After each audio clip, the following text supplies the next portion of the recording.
Hello everybody. In this video I'd like to talk about Satan or the devil. Namely, why is he considered as such? Why in the majority of the pictures, photos, paintings he is depicted such horribly looking individual with horns, goat's beard, goat's tail, ugly looking. He doesn't deserve that. The Bible itself absolutely has no such information or such or similar information about him. This is just a figment of the imagination of very ignorant people, I would say. The words Satan or devil simply mean adversary or opponent. And the Bible tells us that Satan or the devil was God's adversary, allegedly, or God's opponent. Now, there is nothing inherently wrong about an adversary or an opponent. In a debate, any debate, TV debate, whatever, there are two or more opponents. Also, there is nothing per se negative about the word adversary. In the Second World War, for example,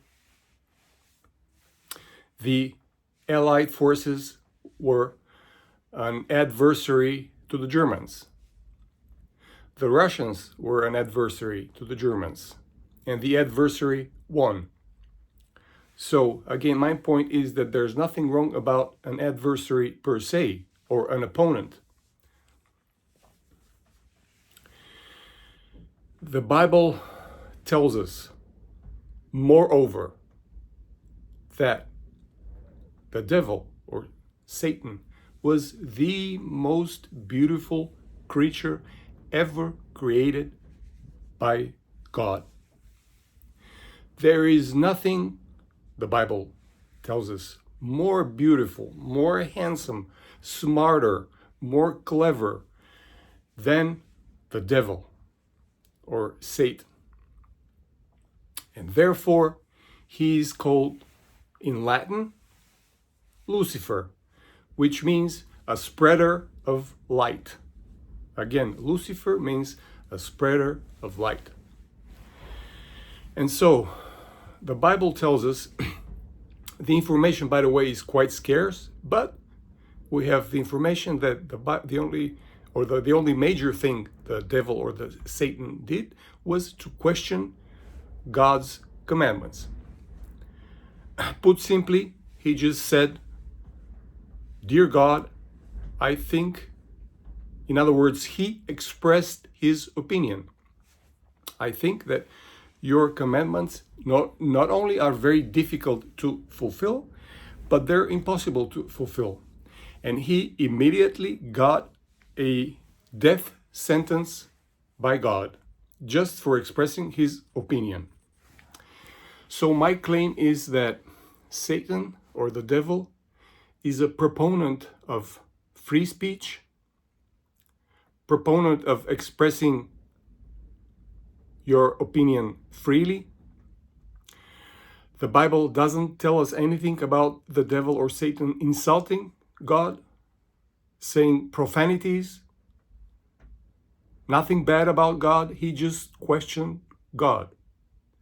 And for expressing his opinion and exercising the right of free speech, he was destined to hell for eternity by the fictional character of the Christian God, or any other God for that matter.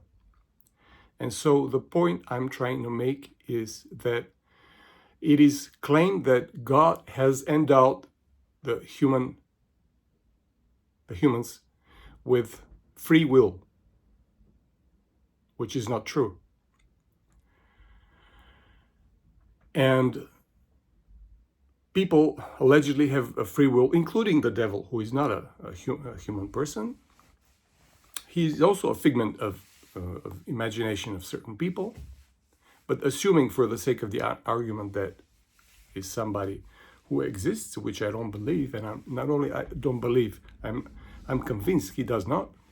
But assuming for the sake of the argument that he exists, he's a person who expressed his individuality and who exercised this freedom, this right given to him expressly by God, right of free speech, right of opinion.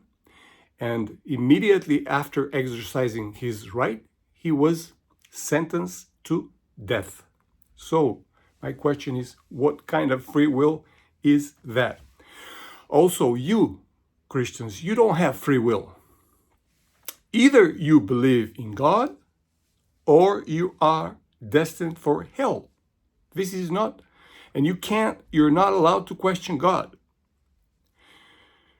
You're not allowed, there's no free speech, free opinion, things like this.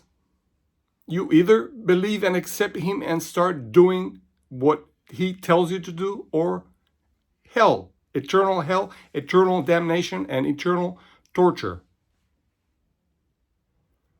This is some food for thought that I wanted to give you today.